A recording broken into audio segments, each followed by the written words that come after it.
Aditya sir. Good afternoon sir. Good afternoon ma'am. Good afternoon sir. Thank you sir.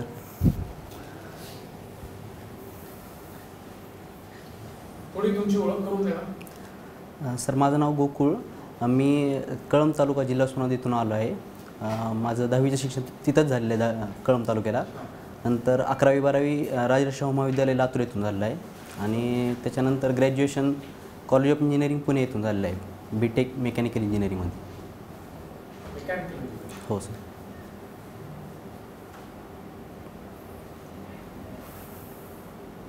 Rajarshi Shahu याचं contribution काय आहे? Sir त्यांनी वंचितांसाठी प्रामुख्याने काम केलेलं आहे. त्यांनी शिक्षणात खूप सोयीसुविधा घडून आणल्या होत्या. त्यांनी हॉस्टेल्स खूप उभारले होते त्या काळात. त्यांनी कोल्हापूर संस्थानात प्रामुख्याने सर्व सुधारणा घडून आणल्या होत्या. कोल्हापूरला कलापूर म्हणूनही ओळखलं गेलं तेव्हा. ते कुस्ती असो किंवा सांस्कृतिक कोणत्याही घडामोडी असो तर ते नावारूपाला आलं होतं. शिवाय कोल्हापुरात त्यांनी गुळाची बाजारपेठ ही वसवली होती. त्यांनी सर्व क्षेत्रात सुधारणा घडून आणल्या होत्या. त्याचा आजही इम्पॅक्ट रिझर्वेशन सिस्टीम सर्वात मोठा 1902ला त्यांनी दिली होती. तर त्याचा आजही इम्पॅक्ट दिसतो. त्यांना राजर्षी का म्हणतात? सर त्यांना ती कानपूर येथील क्षत्रिय कुर्मी परिषद तिथल्या लोकांनी पदवी दिली होती. हां.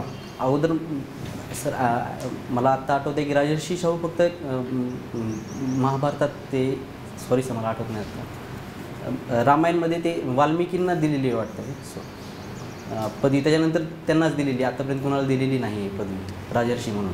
बरं. सॉरी सर मला ते आठवत नाही आता. कन्फ्यूज होते. बरं.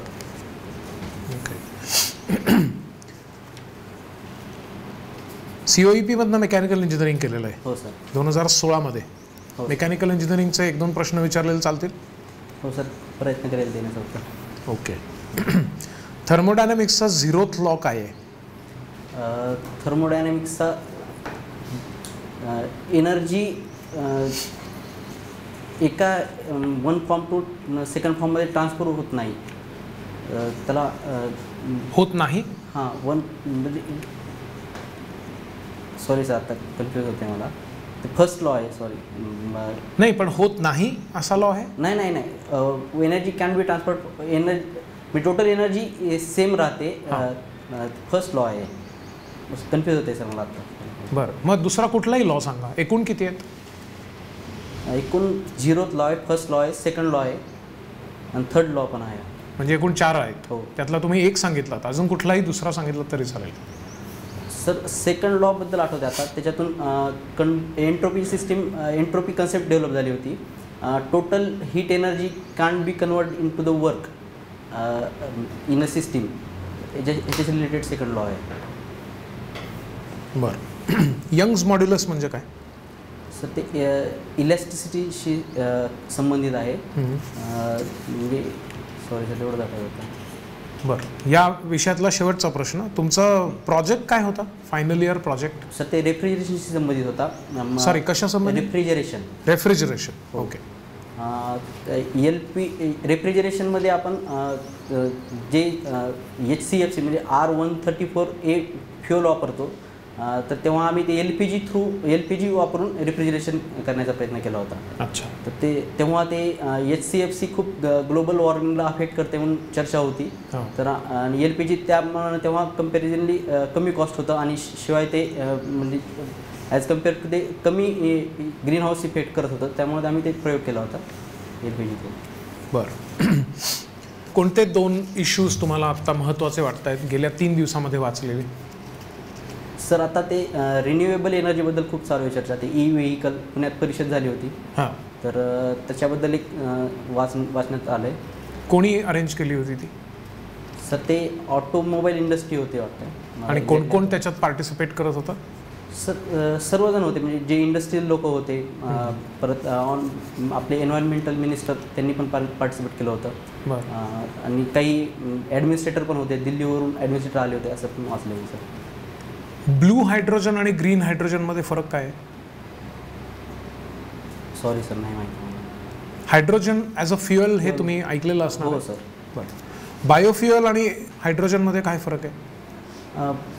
हायड्रोजन सर जास्त एक्सप्लोजिव्ह आहे, म्हणजे आणि बायोफ्युअल आपण जे जट्रोफा वगैरे ते जे बिया आहेत त्याच्यापासून आपण बायोफ्युअल तयार करू शकतो. बियांपासून? म्हणजे ते जट्रोफा ऑइल, ते वाचलं तेवढंच आठवतं सर. लाकडाला बायोफ्युएल म्हणता येईल? हो सर, म्हणजे ते कन्व्हेन्शनल फ्युअल आहे. लाकूड म्हणजे बायोफ्युअल नाही म्हणता येणार सर. आणि मग हे इथेनॉल काय प्रकरण आहे? इथेनॉल सर मोलॅसिसपासून तयार केलं जाते, म्हणजे ऊसापासून जे आपण साखर म्हणतो एक बाय प्रोडक्ट इथेनॉल, तर त्याच्यापासून एक बाय प्रोडक्ट म्हणून इथेनॉल तयार होतं. हां, त्याचा आणि फ्युएलचा काय संबंध मग? सर त्याच्यामध्ये ते पेट्रोलमध्ये ते ब्लेंडिंग करू शकतो आपण, 5%, 10%, 15%. हायेस्ट किती करता येतं? सर आता मी वाचले तर 20% आपण गेलेलो आहे वाटतं. बरोबर. आणि कुठल्या देशामध्ये सगळ्यात जास्ती याचा वापर आहे इथेनॉलचा? सॉरी सर, पण मला वाटतं जर्मनीमध्ये आहे. बरं.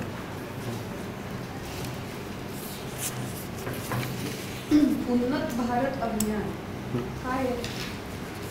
सर ते एज्युकेशन मिनिस्ट्रीने स्कीम चालू ते एज्युकेशन मिनिस्ट्रीनं स्कीम चालू केली होती की जे इंजिनिअरिंगची मुलं आहेत की त्यांनी सोसायटीसाठी काय कंट्रिब्युशन करू शकतात इंजिनिअरिंगचे सोल्युशन वापरून. तर मग तुम्ही कुठल्या तरी गावाला व्हिजिट वगैरे द्या, किंवा तुम्हाला जे प्रॉब्लेम्स वाटतात जनरली पब्लिकचे, तर त्याबद्दल तुम्ही कोणतेही इंजिनिअरिंग सोल्युशन वापरून कसं त्यांना.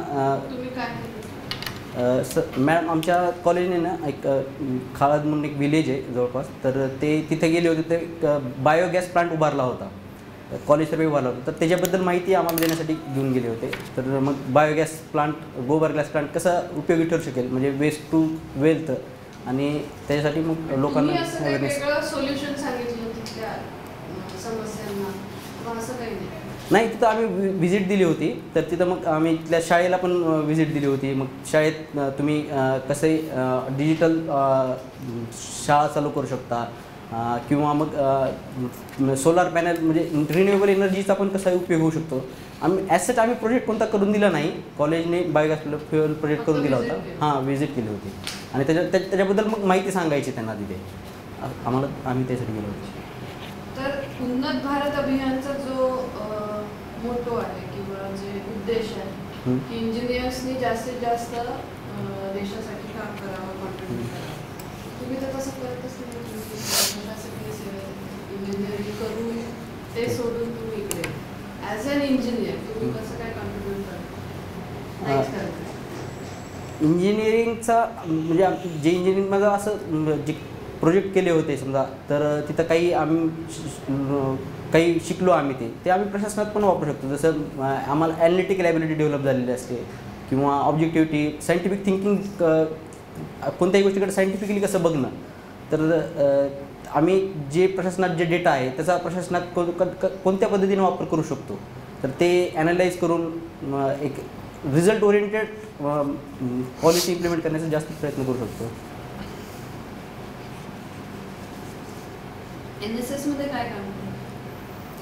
NSS मध्ये पण व्हिजिटच केली होती दुसऱ्या एका गावाला. तर तिथे मग जाऊन लोकांशी जास्त तिथं बोलणी झाली होती. म्हणजे तुमच्या समस्या काय आहे. तिथे आम्ही गेलो तेव्हा तिथं ब्लड डोनेशन कॅम्प चालू होता. तर तिथे काही डॉक्टर्स पण आले होते. तर मग त्यांना कामात मदत वगैरे करणे, त्यांच्यासोबत लोकांना सांगायचं की तुम्ही इथे बसा, डॉक्टर्स येतील, तुम्हाला लावतील. एक ताई होते, त्यांना सांगितलं होतं तुम्ही बसा, तुम्ही काळजी करू नका. OAB म्हणजे ब्लड ग्रुपचे टाईप का madam? O group, A group, AB आणि B. Universal donor O. आणि रेसिपिएंट AB. मला मंदिरांना भेट देणार म्हणतात, ट्रॅव्हलिंग टू टेम्पल्स. म्हणजे लहानपणापासून म्हणजे घरात असं रिलिजियस वातावरण होतं, तर मी असं भरपूर मंदिरात गेलेलो आहे आईवडिलांसोबत पण. कॉलेजमध्ये असताना पण मी असं टेम्पल प्लेसेसला व्हिजिट करायचो, मला चांगलं वाटायचं ते मला. हां, तुमचं असं शब्द बरोबर नाही, पण आवडतं मंदिर कुठलं? आवडतं तर मग असं स्पेसिफिक नाही आहे कुठलं आवडतं, जिथे टाईम भेटेल म्हणजे कुठल्याही मंदिराला जातं. म्हणजे हिस्टॉरिकल त्या मंदिराबद्दल जे आर्किटेक्चर असतं आजूबाजूचं ते बघायला मला खूप छान वाटतं मला ते. उस्मानाबादमधलं सांगा. उस्मानाबादमध्ये आमच्या गावापासून कळंपासून एक येरमाळा म्हणून येडाई देवीचं मंदिर आहे. तर तिथं एक आहे, तुळजापूरचं फेमस आहे. तिथेही दोन चार जागी गेलेलो आहे. आणि बॉलिवूड मूवीज बघता तुम्ही? होय मॅम. कुठला पाहिला आता? रिसेंटली मॅम आत्ता नाही पाहिला मी कुठला, म्हणजे ॲक्च्युली मी 2019ला फॉर्म भरला होता MPSCचा. त्याच्यानंतर पाहिलं नाही? त्याच्यानंतर नाही पाहिला मी. अगोदर पुण्यात त्याच्यानंतर तुम्ही सिनेमाच नाही पाहिला? नाही, यूट्यूबवर जे येतात म्हणजे असं जनरल असं ते बघितलं आहे, म्हणजे जुने सिनेमा. रिसेंटली नवीन आलेला कुठला बघितला नाही. कुठला बघितलं? आत- तुमच्या आवडतो सिनेमा हा असं सांगा. आत्ता मी पुष्पा सिनेमा मोबाईलवर म्हणजे यूट्यूबवर बघितला होता. पुष्पा. पण ते सांगायचं नाही की युट्यूबवर पाहिला होता म्हणून सांगायचं. नाही तसं काही नाही, एक थिएटरमध्ये जाऊन एक वेगळा एक्सपिरियन्स असतो. ते मी अगोदर बघितलं कसं होतं. काय पाहिला तुम्ही तो सिनेमा? यूट्यूबवर नाही, ते नेटफ्लिक्सवर पाहिला होता. म्हणजे माझ्या बहिणीचं अकाउंट होतं त्याच्यावरून पाहिलं होतं मी ते. नेटफ्लिक्सवर पाहिला होता का अमेझॉनवर? सॉरी मला ते आठवत नाही आता, त्याला बघून खूप दिवस झाले. बरं, तो आवडला. हो. तो काय बॉलिवूडचा सिनेमा आहे? बॉलिवूड मी 2019ला तेव्हा खूप पाहिले होते बॉलिवूड सिनेमा. त्यातलं एक नाव सांगा. तेव्हा लास्ट थिएटरवर बघितलं मला आता बाला आठवते.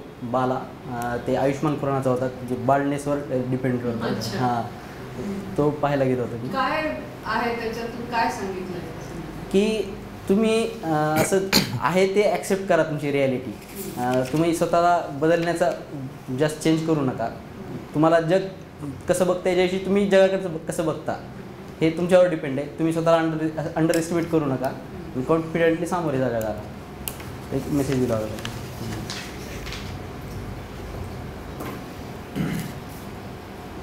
तुम्ही मगाशी मॅडमला सांगत असताना मंदिराला भेट दिली तुमच्या गावाच्या जवळचं येरमाळ्याचं मंदिर. हो, येडाई देवीचं. येडाई देवीचं. ओके. कधीचं बांधकाम आहे ते? ते कन्फर्मली सांगता येत नाही, पण 300-400 वर्षापूर्वीचं आहे. बरोबर. कसं आहे म्हणजे थोडंसं वर्णन करा का त्याचं? ते एक डोंगरावर मंदिर आहे. 300-400 पायऱ्यावर चढून जावं लागते. तिथं एक ते देवीच्या समोर एक मनोरा बांधलेला असतो. तो खूप प्रसिद्ध आहे तिथं. लोक नवस वगैरे करतात तिथे. आपण म्हणतो हेमाडपंथी मंदिर आहे. हां, म्हणजे काय? हेमाडपंथी तो एक प्रधान होता, तो यादव काळी. तर त्याने त्या काळात खूप मंदिरं बांधली होती, तर त्याच्या नावावरून हेमाडपंथी मंदिराचं नाव पडलं. काय वैशिष्ट्य काय असतं त्या बांधकामाचं हेमाडपंथी? ते जे दगड असतात, जे त्या काळात महाराष्ट्रात दगडांचा प्रदेश म्हणून ओळखला जातो, तर त्या दगडांचा त्यांनी मंदिरात चांगल्या प्रकारे उपयोग केला होता त्यांनी. म्हणजे बेसॉल्ट खडकांचा ते रचना करून वेगवेगळ्या पद्धतीने, तर त्याच्याशी रिलेटेड आहे. कळंब तालुक्याची लोकसंख्या किती आहे? तालुक्याची अराउंड 2 लाख आहे, 1,90,000. साक्षरता किती आहे? साक्षरता अराउंड 70% आहे सर, मला एक्झॅक्टली माहिती नाही. तालुक्यात तहसील आहे? हो आहे. जाऊन आलात तुम्ही? हो सर. कुठले कुठले अधिकारी दिसले तुम्हाला? तहसीलदार आहे, नायब तहसीलदार आहेत. नंतर मला तिथं ऑफिस पुरवठा ऑफिसमध्ये मी गेलेलो होतो. नंतर एक माझं ते आता EW सर्टिफिकेट काढण्यासाठी एक प्रमाणपत्र ऑफिसमध्ये लिहिलं होतं मी, तिथे एक व्हिजिट दिली होती मी. अच्छा, म्हणजे तहसीलदार पण आहेत, नायब तहसीलदार पण? हो दोघेही आहेत कळंब? हो आहेत. मोठा तालुका आहे. हो. आणि पुरवठा अधिकारी पण होते वेगळे? नाही, वेगळे नाही, पुरवठा विभाग होता तिथं. तर तिथं काही काय म्हटल्यानंतर अधिकारी असतीलच? ते आयडिया नाही सर. कोण असतात पुरवठा अधिकारी? ते रेशनिंग च्या दुकानावर निगराणी करतात. कुठल्या पदाची समकक्ष असतात? कोण असतं? नायब तहसीलदार असतात, तहसीलदार असतात, उपजिल्हाधिकारी असतात? सर तहसीलदार. डेप्युटी कलेक्टर पुरवठा असं असतं का? हो आहेत. त्यांचे पुरवठा अधिकारी म्हणून त्यांना पोस्टिंग भेटू शकते. कोण आहे तहसीलदार आता तुमच्याकडे? आत्ता विद्या शिंदे मॅडम. काय फरक आहे नायब तहसीलदार आणि तहसीलदार या दोन पदांमध्ये? त्यांचं कामाचं स्वरूप सेमच आहे, फक्त तहसीलदार जास्त पर्यवेक्षकीय काम करतो, म्हणजे निगराणी ठेवणे किंवा कामाचं सुसूत्रता आणणे. जास्त ग्राउंड लेवलवर काम नायब तहसीलदारच करतो असं मला वाटतं. तर काय काय काम करावं लागतं नायब तहसीलदार? नायब तहसीलदार सर्वात महत्त्वाचं महसूल विभागाचं काम तर महसूल गोळा करणे, शेतीतून जे येत होतं पैशाची पिकांची पैशावारी ठरवणे. आपण हे काम नेहमी सांगतो, हे फंक्शन आहे, महसूल गोळा केला जातो. कधी तुम्ही पाहिला का कोणीतरी जाऊन भरलाय आणि कोणीतरी कलेक्ट केलाय? नाही, मी नाही पाहिलं. बघण्यातच येत नाही, तरी शासन म्हणते महसूल. सर त्याचं आता म्हणजे कॉन्ट्रीब्युशन रेव्हेन्यू डिपार्टमेंटमधून टॅक्सेशनमध्ये खूप कमी आहे वाटतं सध्या.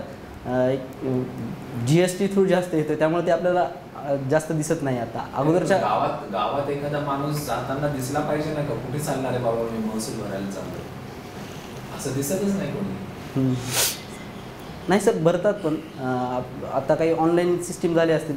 जमीन महसूल आणि प्रॉपर्टी टॅक्स काय फरक आहे? प्रॉपर्टी टॅक्स म्हणजे नगरपालिकेत भरतो आपण, आणि जमीन महसूल म्हणजे जे शेतात पीक येतं त्याच्याशी रिलेटेड जमीन पिका म्हणजे जमिनीची क्वालिटी कशी आहे त्याच्यावर जमीन महसूल भरला. जमिनीच्या आकारमानावर आहे का क्वालिटीवर? जमिनीच्या आकारमानावर पण आणि क्वालिटीवर पण. म्हणजे एखादी खूपच बागायतदार जमीन असेल, पीक जास्त प्रोडक्टिव्हली येत असेल तर तिथं जास्त रेव्हेन्यू ठरवला जातो. शेती आहे तुमची? नाही सर. वडील कुठे आहे? कळंबलाच आहे. काय करतात ते? सर दुकान आहे, कृषी उत्पन्न बाजार समिती. अच्छा, किती आडत आहे?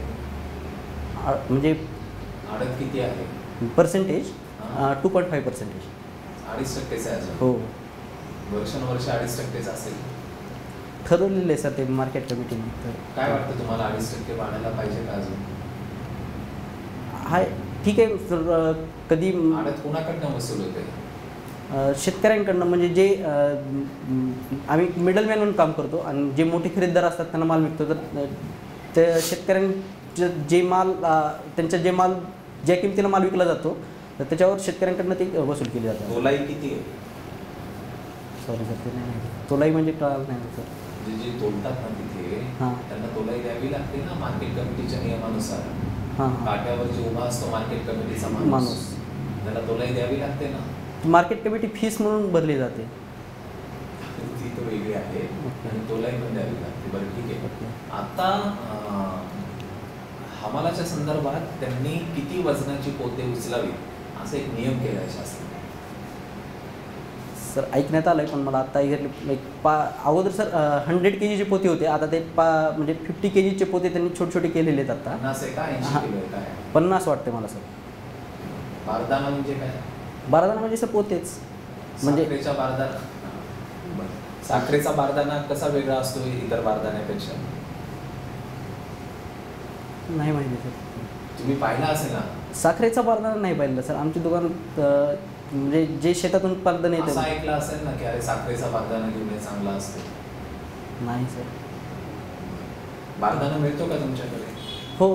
कशापासून बनवतात? तागापासून. कशापासून? ताग. काय भाव चालू आहेत सध्या धान्याचे? सध्या सोयाबीन काय चालू आहे? सर सॉरी, मला भाव माहीत नाहीत. कुठलीच माहिती नाही सर. बरं, वाढलेत कमी झालेत? वाढलेत सर. हां वाढलेत पप्पा, वाढलेत आता भाव. हो. त्या APMCच्या तिथे एक सरकारी अधिकारी असतो. हां. कुठल्या पदावर असतो तो sir? Deputy registrar cooperative societies. प्रत्येक याला DDR असतो का? हां, मार्केट कमिटीला असतो. नाही. असिस्टंट रजिस्ट्रार, सहाय्यक निबंधक. मला असं वाटतं तुम्हाला पण आता प्रेफरन्स आहे तो ना? हो आहे आता. सहाय्यक. हो आहे. AR ची पोस्ट आहे. DDR नाही आहे पण AR ची पोस्ट आहे. सहाय्यक उपनिबंधक सहकारी संस्था. हो आहे. सहाय्यक उपनिबंधक म्हणजेच AR, असिस्टंट रजिस्ट्रार कोऑपरेटिव्ह असं म्हणतात. काय काम आहे त्याचं ARचं? मार्केट कमिटीवर निगराणी ठेवणे. मार्केट कमिटीमध्ये काही कमिटीलाच असतं? नाही सर, ते कोऑपरेटिव्ह सोसायटी ओव्हरऑल थोडक्यात. DDRचं काय काम असतं? ते त्याच्यातली जिल्हा उपनिबंधक ज्याला म्हणतो आपण. हां हां. सहकारी संस्था. तेच काम जिल्हास्तरीय करायचं काम DDR करतो सर. कुठे कुठे असतात? APMC सोडून आणखी कुठे काम करतात? सर सॉरी सर, ते नाही माहिती नाही. पुण्यात कुठे राहता तुम्ही? मी पुण्यात नाही राहत सध्या. मी आता मी कळवून आलो. तुमच्याकडे हाऊसिंग सोसायटी हा प्रकार ऐकलाय का? नाही सर. हाऊसिंग सोसायटी ऐकला तर? ऐकलंय. हां, प्रकार ऐकलाय. हाऊसिंग सोसायटीवर नियंत्रण कोणाचं असतं? सर ते कोऑपरेटिव्ह सोसायटीच आहे ते पण एक, तर DDRचंच नियंत्रण असेल. तुमचं आवडतं पद कुठलं? आवडतं सर डेप्युटी कलेक्टर आहे, पण आता पोस्ट अवेलेबल नाही. आवडतं तुम्हाला? सर एक खूप वेगवेगळ्या पदावर काम करायला भेटतं. एक अथॉरिटी आहे, आपण आपल्याला जे काम करायचे ते इम्प्लिमेंट करू शकतो, आपण ग्राउंड लेवलवर ते इम्प्लिमेंट करू शकतो. एक सुपरवायझरी नेचर आहे त्याचं, त्यामुळे ते आवडतं सर. मग तुम्ही नायब तहसीलदारला पहिला प्रेफरन्स का नाही दिला? सर नायब तहसीलदाराच्या वरची पोस्ट डेप्युटी कलेक्टर नाही. नायब तहसीलदार दिली तर कदाचित काय होईल, प्रमोशनने डेप्युटी कलेक्टर होता येईल ना तुम्हाला. तुमचं आवडतं पद आहे ना ते. सर बट बाकीचे जे पद आहेत त्याच्यात पण आपण चांगल्या पद्धतीने काम करू शकतो सर. माझा आता first preference sir assistant commissioner of state tax आहे, तर त्याच्यातही मी माझे स्किल्स चांगल्या पद्धतीने वापरू शकतो. तर हे मगाशी आपण पुष्पाबद्दल बोललो. आत्ता असा ट्रेंड आहे असं म्हणतायत लोक की हे जे टॉलिवूड ज्याला म्हणतात ते बॉलिवूडवर आक्रमण करते. सर मला वाटतं का असं? नाही सर, माझं वेगळं मत आहे. मला आता ते इव्हॉल्व झालं की आपण एक इंडियन सिनेमा म्हणून बघितलं पाहिजे त्याच्याकडे. एक कोण कोणावर आक्रमण करते असं म्हणण्यापेक्षा जे चांगलं कंटेंट देते त्याला ॲप्रिशिएट केलं पाहिजे. आणि सर्वांनी एक प्रत्येकजण आपापले कल्चर सांगण्याचा प्रयत्न करतो, तर ते आपण ते चांगलं कंटेंट देत असेल तर आपण त्याला इव्हॉल्वच केलं पाहिजे. आणि माझं बॉलिवूड टॉलिवूड याची हे म्हणण्यापेक्षा आपण एक इंडियन इंडस्ट्री म्हणून ग्रो केलं पाहिजे, की जगाच्या याच्यावर पण एक इंडियन इंडस्ट्री खूप मोठ्या प्रकारे काम करते असं पण दाखवलं पाहिजे असं वाटतं मला. सो हे नेटफ्लिक्स वगैरेवर तुम्ही पाहिलं OTT इन जनरल ह्याच्यामध्ये काही नियंत्रण नाही आहे असं नाही का वाटत तुम्हाला? सेन्सॉरशिप काहीच नाही आहे सर. बट त्याच्यावर आपण म्हणजे फ्रीडम भेटतं असं मला वाटतं. त्यांना जे क्रिएटर्स आहेत त्यांना त्यांच्या इमोशन्स दाखवणं किंवा त्यांना काही दाखवायचं असलं तर ते चांगल्या प्रकारे दाखवू शकतात. आणि ऑडियन्स पण तेवढी मॅच्युअर आहे की ते समजण्यासारखी असं मला वाटतं सर. मग काश्मीर फाईल्सबद्दल काय मत आहे तुमचं? सर जे काश्मीर फाईलमध्ये 1990चं ते जे दृश्य घडले ते दाखवले त्याच्यात. 1990मध्ये ते काश्मीर व्हॅलीमध्ये जे घडले तर ते दाखवण्याचा प्रयत्न केला आहे. तर मी जे वाचले सर त्याच्यामध्ये त्यांना काश्मीरी पंडितांना कोणकोणत्या सिच्युएशनमधून जावं लागलं, त्यांना तिथून कसं काश्मीर खोऱ्यातून बाहेर पडावं लागलं, तर त्याचं चित्रण केलेलं आहे. तर ते झालं ते मला वाटतं चुकीचंच झालं सर, पण त्यांना आता जस्टिस देण्याचा प्रयत्न केला पाहिजे असं मला वाटतं. काय चुकीचं झालं? चित्रपट काढला ते चुकीचं नाही, चित्रपट नाही, ते काश्मीरी पंडितांबद्दल की त्यांना त्यांचं स्वतःचं घर सोडून दुसऱ्या ठिकाणी स्थलांतर करावं लागलं आणि ते आणखी तिथं जाऊ शकले नाही, त्यांच्यासोबत जस्टिस झालं नाही, हे चुकीचं झालं मला वाटतं सर. तर सॉरी मॅम, मला त्याबद्दल नाही माहिती. म्हणजे काही जण म्हणताय मी अरविंद केजरीवालांचं ते पार्लमेंट त्यांच्या दिल्ली असेंब्लीमध्ये वक्तव्य म्हणलं होतं की त्यांनी म्हणलं होतं की एक झुटे पिक्चर को प्रमोट मत करो. बट मी जेवढे न्यूजपेपर वगैरे वाचले तर काश्मीरी पंडितांना खरंच तिथून हाकलून दिलेलं आहे असं वाटतं मला. तर मला वाटतं ते जे झालं ते चुकीचंच आहे.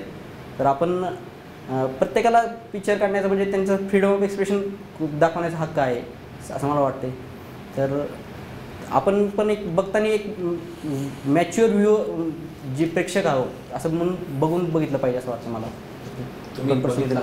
नाही बघितलं. नाही नो प्रॉब्लेम. नाही बघितलं. नाही. मला सांगा, मगाशी तुम्ही पुष्पाचा उल्लेख केला. हो. आपण असं बघतो की साऊथकडे तयार होणाऱ्या ज्या मूव्हीज आहेत त्या मूव्हीज जर आपण बघितल्या तर मला एक प्रश्न पडतो, साऊथमध्ये एज्युकेशनचं प्रमाण सर्वात जास्त. हो सर. हायर एज्युकेशनचं प्रमाण सर्वात अधिक आहे. हो सर. बरोबर. गव्हर्नमेंट सर्व्हिसमध्ये काम करण्याचं प्रमाण सर्वात अधिक आहे.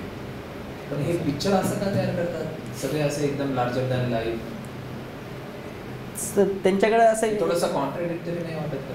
नाही सर, आता मी जेवढे पिक्चर बघतोय आता नवीन जे येत आहेत की ते वेगवेगळ्या प्रकारे वेगळे थीमवर सर ते जुन्या काळात जे होते म्हणजे समजा थोडक्यात रजनीकांतचे पिक्चर ते लार्जर दॅन लाईफ इमेज प्रयत्न करण्याचा प्रयत्न करतात. ते जुन्याने आता काही प्रमाणात बाहुबली जरी म्हटलं आपण तरी असं ते एक हिरो म्हणजे सुपर हिरो टाईप पिक्चर. तो खालून त्याच्या आईचं हृदय फेकतो आणि ते बरोबर हॉस्पिटलमध्ये जातो. सर तो जुना पिक्चर आहे खूप. पण असे चित्रपट तिकडे का बनतात सर? नाही आता सर सर्वात महत्त्वाचं लोकांना आवडतात का ते? सर ते एक एंटरटेनमेंट म्हणून बघतात लोक. आणि आता असं मी जेवढे पिक्चर बघितले आता तर भरपूर असं मॅच्युअर कंटेंट पण दिलेलं आहे त्यांनी आणि खूप चांगल्या पद्धतीने सिनेमॅटोग्राफी पण केलेली आहे त्यात. म्हणजे असं लार्जर दॅन लाईफ इमेज करण्यापेक्षा जे रिअल आहेत सिनेमा तर ते पण म्हणजे रिअल समाजात काय घडते ते पण दाखवण्याचा खूप प्रयत्न केला आहे त्यांनी. ओके. सो जसं औरंगाबादच्या बाबत आपण म्हणतो त्याला संभाजीनगर म्हटलं पाहिजे, तसं उस्मानाबादला काय म्हटलं पाहिजे? सर मागणी आहे की धाराशिव म्हणून करावं. तर तुमचं काय मत आहे? सर मला वाटतं आत्ता लोकांची मागणी आहे तर ठीक आहे, पण मला वाटतं आत्ता ते करणं योग्य नाही आहे.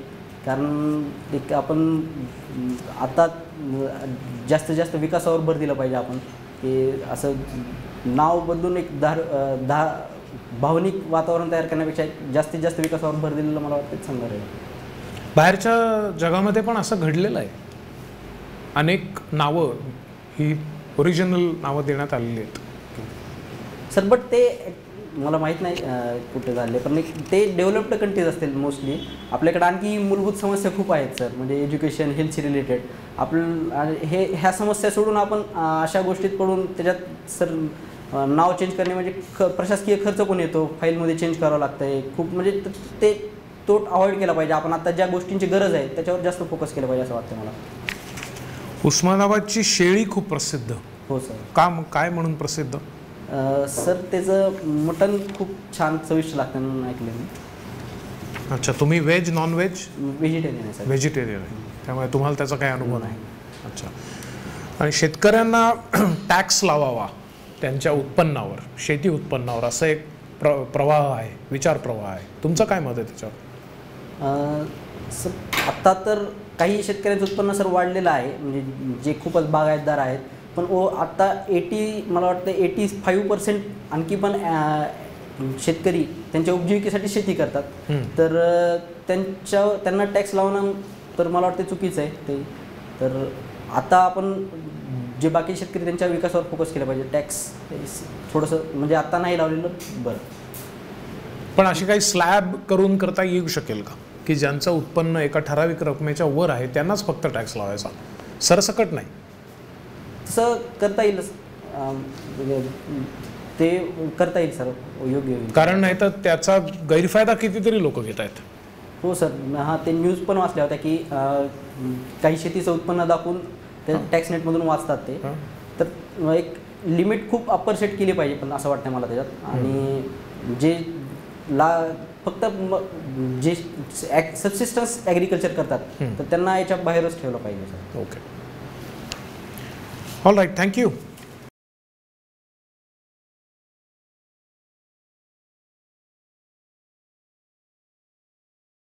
तुझा इंटरव्ह्यूच्या वेळेला इन्फॉर्मल कॅज्युअल व्हॉइस वाटला, इन्फॉर्मल वाटला. युअर क्वेश्चनिंग बॅक, थोडे पाय सुद्धा तुझं जे पोश्चर आहे ना ते पाय थोडे जवळ असले आणि असं जास्त बरं होईल असं मला वाटलं. जवळ? हां, ओके. आणि आय कॉन्टॅक्ट सुद्धा तुझा आहे, तेव्हा तू बरेच वेळा उत्तर देताना वर पाहतोयस. ओके. तर ते एखाद्या वेळेला झालं तर ठीक आहे, पण 5-6 वेळा झाल्यानंतर आय लॉस्ट काउंट. तर ते म्हणजे तू विचार करून उत्तर देतोयस हा पार्ट बरोबर आहे त्यातला, पण त्यावरनं असं वाटू शकतं की you don't want to talk to me. तर तसं नको. मेक अन आय कॉन्टॅक्ट आणि पॉझिटिव्ह आय कॉन्टॅक्ट.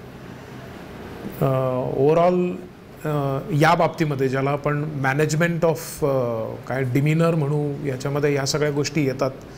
त्याच्यामध्ये एकदा तू मॅडमना सर म्हणलास, त्याच्यानंतर करेक्ट केलंस स्वतःला, तो एक चांगला भाग आहे. पण असं होऊच देऊ नकोस.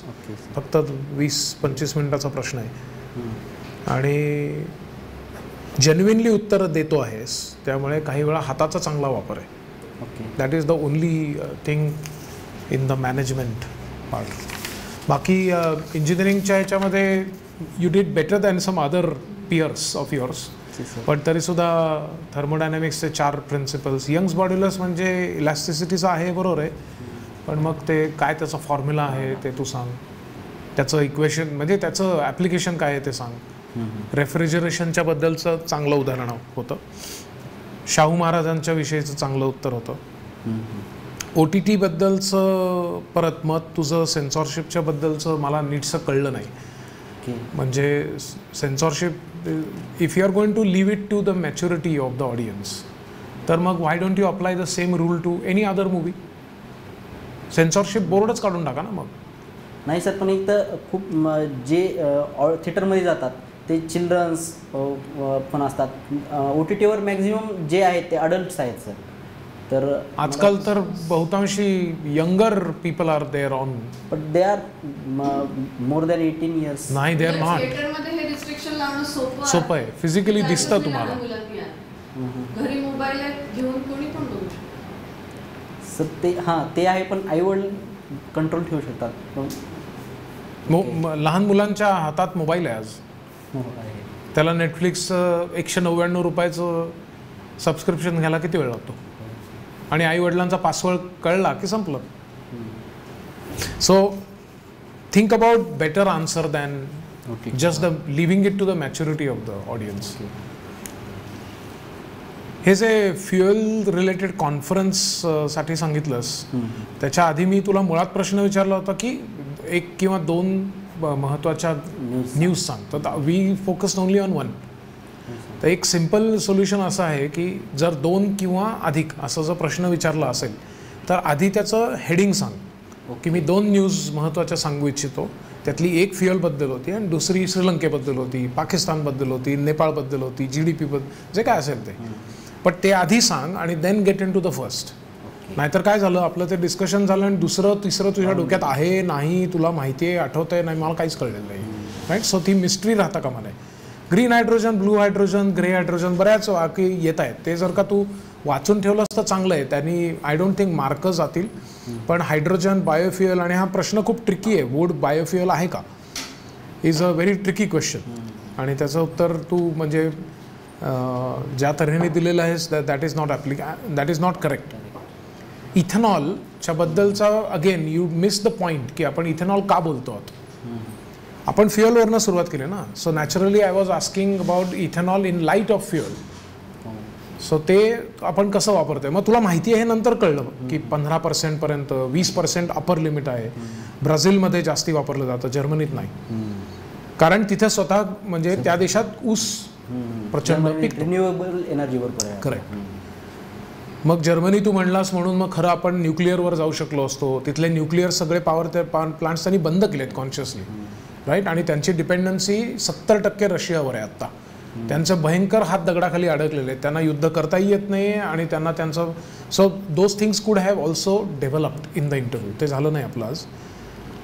पण शेतकऱ्यांच्या टॅक्सबद्दल शेवटी तू जे आर्ग्युमेंट मांडलंस ते पटण्यासारखं आहे की एक ठराविक लेव्हल असावी.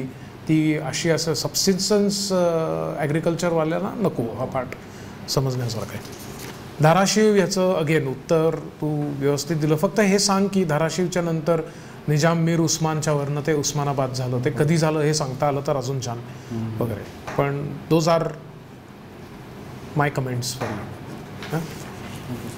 Yes ma'am. बाकी सरांनी सांगितलं आहे सगळं वेगळं काही नाही. थोडं आपण जेव्हा मूव्हीजबद्दल बोलत होतो जेव्हा विचारतात की तुम्ही बघितलेल्या एखाद्या मूव्हीबद्दल सांगा. तुम्ही पुन्हा पुन्हा मी 19 नंतर पाहिलाच नाही, 19 मी असं थोडी म्हणते काल कुठला पाहिला असं मी म्हटलंच नाही. तुम्ही पाहिलेला तुम्हाला आवडलेला सिनेमा सांगा.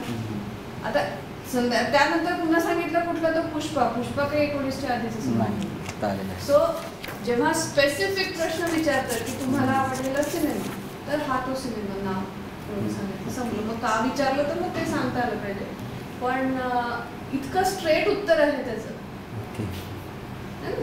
मॅम ॲक्च्युली काय झालं ते मी लिटरली ते अगोदर फॉर्म भरला आणि सगळं कॉन्टेंट लॉकडाऊनमध्ये सगळे जे हॉबीज होत्या मी ट्रॅव्हलिंग टू टेम्पल प्लेसेस ते पण कमी झालं. मूवीज बघणं पण कमी झालं. तुम्ही सिनेमा पाहिलेलेच आहेत ना आयुष्यात. हो आहे. कुठला तरी सिनेमा आवडला असणार आहे. हो. तेवढाच प्रश्न होता. येतं लक्षात. उगीच कॉम्प्लिकेशन मध्ये मी 19 मध्ये फॉर्म भरला त्याला प्रश्नच नको होते. आणि मी मुद्दा पुढचा तेच सांगणार होते की ते डिस्कशनच नको होतं आणि ते तुमच्या चेहऱ्यावर दिसत होतं किंवा बोलण्याच्या स्टाईलमध्ये की हे कशाला विचारतायत ह्या एवढं असं तुमच्या बोलण्याच्या टोनमध्येही जाणवत होतं. ते तुम्ही रेकॉर्डिंगमध्ये चेक करा. सो कितीही आपल्याला नको असलेले प्रश्न विचारले जरी जात असले तरी शांत राहून ते उत्तर देता आले पाहिजे विदाऊट शोईंग. मनात जरी इरिटेट होत असलं तरी ते चेहऱ्यावर आणि टोनमध्ये नाही दिसत.